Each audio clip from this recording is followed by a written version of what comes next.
आमे जहा जहा प्रतिश्रुति आमर निर्वाचन इस्तार रे 2024 रे देइथिलु सेथि गुटे गुटे करी आमे आगु को बढ़ी चलीचु लोकंको आशा आकांक्षा जहा से माने आम उपरे रखी करी आमको सत्ता को आनीथिले ताकू पूरण करिवार रे लागिछु। इठी आपणकर सामना रे मु खाली कही रखिबा पई चाहे कि बुल्ला भितरे किछि कथा लोक स्वाभाविक अच्छी उपनिर्वाचन जेबे अच्छी तो से माने तांको कथा आमर सामना रे रखुछ। आपण मानकर माध्यम रे खाली स्पष्टता सह मु कहिबा पई चाहे लोक जहा आम दृष्टि को आणुछन ताकू आगामी दिन रे ये उपनिर्वाचन समय रे निर्वाचन और मॉडल कोड ऑफ कंडक्ट लागू थिबा कारण रु स्पष्ट करी आमे ताकू कहि पारु नहीं। बट ए नुआपड़ार जनसाधारण प्रति आमे स्पष्टता सह या कहबू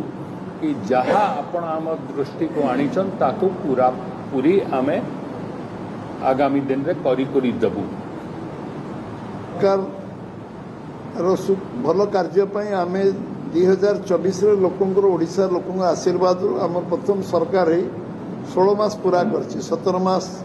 ये सरकार चलती काली 500 दिन पूरा कर आम सरकार काली गत काली 500 डेज आम प्रथम 500 दिन आम अतिक्रांत कर आमर पूरा मंत्रिमंडल जो जो काम आम सरकार संकल्प करथिला जे आमे चाषी मान रोजगार को द्विगुणा करने जो यशस्वी प्रधानमंत्री संकल्प नहीं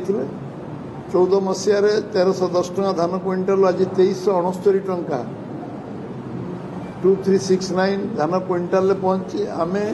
इनपुट सब्सिडी 3100 टका धान क्विंटाल खरीफ और रबी फसल धान को आमे खरीद करचु। से मुख्यमंत्री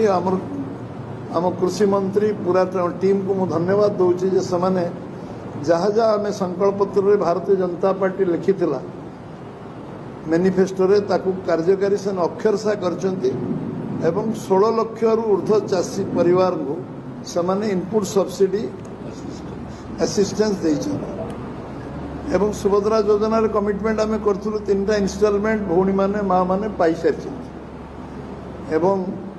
जगन्नाथ मंदिर द्वार खोलवाटू हो रत्न भंडार खोलवाटू हो 500 कोटी टंका आम रिवॉल्विंग फंड दबारे हो एवं रास्ता अथॉरिटी आईन को आनिबा एवं से 75,000 किलोमीटर रास्ता तैयारी करने अथॉरिटी तैयारी करवा ये ओडिशा इतिहास रे गोटे माइल खुंट एवं आम 15 लाख हेक्टर जमीन जलसेचन करे विशेष कर